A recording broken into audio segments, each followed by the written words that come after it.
Good to have you here again. There is a country whose own citizens used to carry proof that it exists. Not a passport stamp, not a visa, a map printed inside their passport because immigration officers around the world kept assuming the country was made up. The country is called Cape Verde. 10 volcanic islands in the middle of the Atlantic Ocean. Population, just over 500,000. 500 years ago, this place had no name, no people, and no history.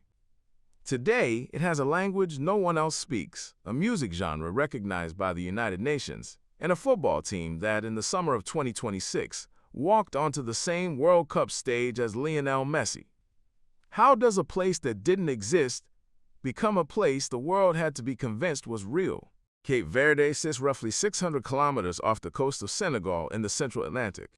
The total land area is about 4,000 square kilometers, slightly larger than Rhode Island.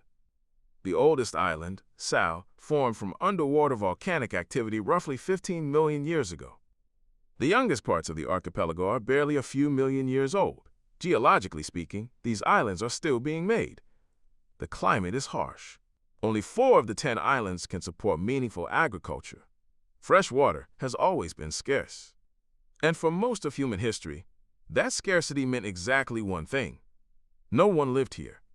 Not because no one could find these islands, because there was nothing here worth staying for. When Portuguese ships first reported these islands in the mid-1450s, they found vegetation but no people. There is no firm evidence of any earlier human inhabitants. This makes Cape Verde almost unique among nations. It has no indigenous population, no founding myth about the people who were always there. No ancient claim to the land that predates everyone else. In 1462, the first Portuguese settlers landed on the island of Santiago and founded Ribeira Grande, what would become the first permanent European settlement built anywhere in the tropics. Those first settlers were not a single unified group. They were Portuguese adventurers, Genoese merchants, and Flemish traders.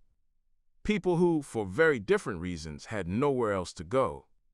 Within a few decades, these islands became a major stop along Atlantic trade routes between Africa, Europe, and the Americas, and people from across the West African coast arrived here, by trade and by force. Within a single century, this empty volcano in the ocean held Europeans, Africans, free people, and others, all on the same small patch of land, with no shared history to fall back on. What grew out of that collision had never existed anywhere before. Today, Cape Verdeans speak Criollo, a Creole language built from archaic Portuguese, shaped and restructured by West African languages. It is not Portuguese. It is not any African language. It exists nowhere else on Earth. And from that language came something else. In the port city of Mindelo, where ships from 3 continents once stopped to resupply, a musical style was born called Morna. Morna became known for songs of longing, homesickness, and the history of the Cape Verdean people, sung entirely in Criollo. In 2019, UNESCO formally recognized Morna as part of the world's intangible cultural heritage, a musical genre born on a handful of volcanic islands with no original population, now protected by the United Nations as something humanity cannot afford to lose. A language invented out of necessity, a music genre built from longing. Both belong to a people who, 5 centuries earlier, did not exist as a people at all. In 1941, in that same port city of Mindelo, a girl was born into poverty.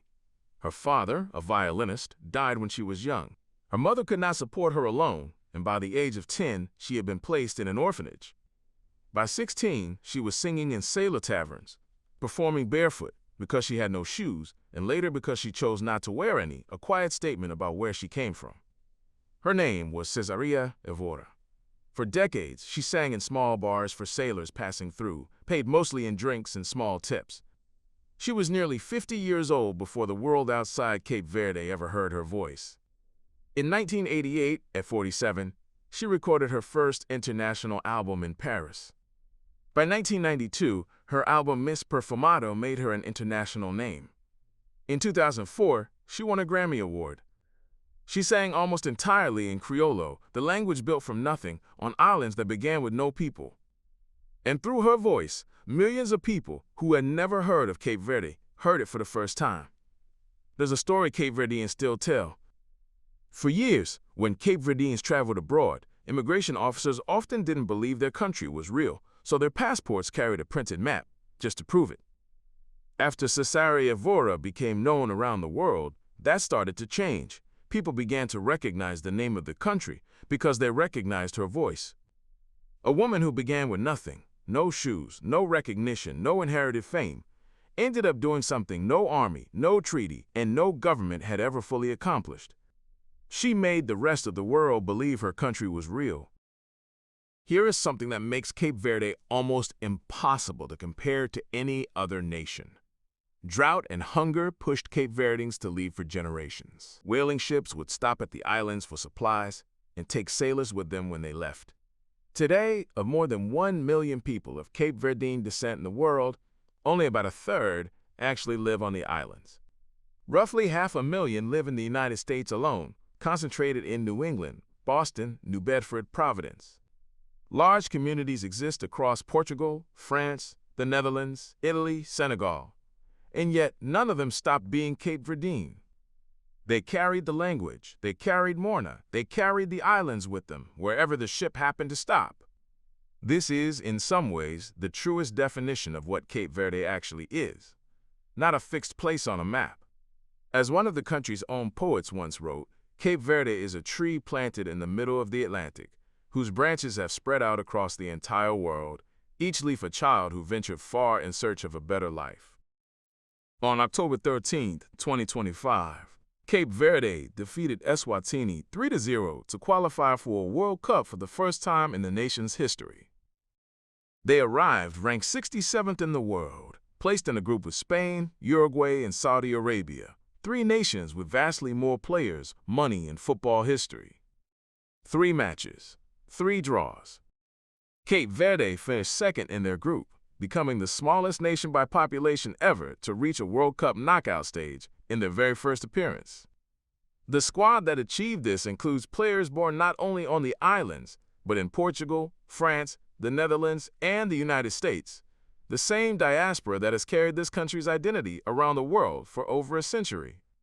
Then they faced Argentina, Messi, the reigning champions, a nation of 500,000 people, standing across from one of the greatest teams football has ever produced. No one expected them to get this far. Here is what this story is actually about. 500 years ago, a cluster of empty volcanic islands had no people, no language, no history, and no reason to ever become a nation. What arrived instead was a collision, people thrown together by trade, by exploration, by chance. They shared nothing when they arrived.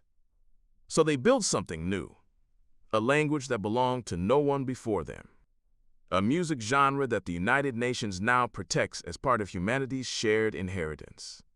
A woman who, without ever holding political office, made more people believe in her country's existence than any government ever had. This is one of the oldest patterns in human history. When people with nothing in common are placed on the same patch of land, they do not remain strangers forever. They become something. Cape Verde was invented, not inherited. And in the summer of 2026, that invented nation walked onto a World Cup field and stood across from one of the best teams the world has ever seen. The islands had no reason to exist. They exist anyway. We gather here and stories pass through us. This was one of them. See you next time.